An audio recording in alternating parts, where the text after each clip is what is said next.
Why hello, it's your gal, Dimply Bean, and I am on a mission.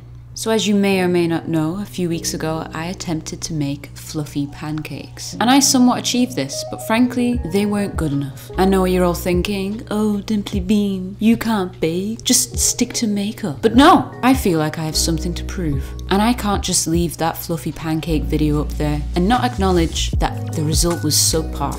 I need to prove to y'all that I can bake. So without further ado, I give you my strawberry cake recipe that I have created and never actually made before, but shh, we don't need to acknowledge that part. I'll put all the amounts and the recipe itself in the description box below in case you would like to try this recipe. So before I start all the mixing and whatevers, I've preheated my oven to 170 degrees Celsius. That's 340 degrees Fahrenheit for those across the pond. And I greased my springform cake tin with a little unsalted butter. Look at me using technical terms like springform. See, I told you I knew what I was doing. I'm now starting with the good and tasty stuff. In a small bowl, I'm sifting some plain flour, baking powder, and salt to reduce any lumps. I want this cake to be smooth.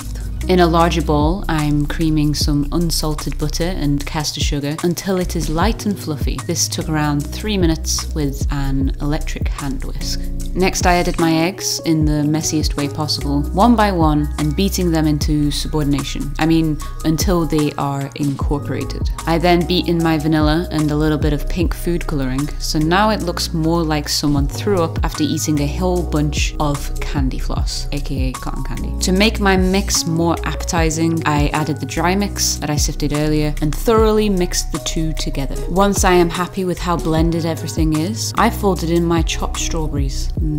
Strobes. Finally, I scoop everything into my cake tin and whack that tasty boy into the oven. I then bake this delight for just over an hour, but I would recommend just baking it until you can poke the center with a toothpick and it comes out dry. I then allowed the cake to cool for a little bit and then spread a little bit of pink tinted buttercream to create a rustic type topping. I then added more straws with their leaf bits intact for added aesthetic and sifted icing sugar over the whole thing to make it look that bit more magical and sweet. And there we have it, a beautiful, sort of rustic strawberry cake. As always, if you enjoyed this video, then don't forget to hit that like button. If you would like to see more content like this, then hit that subscribe button. If you're feeling chatty, then comment down below, and I shall see you all next week. Bye!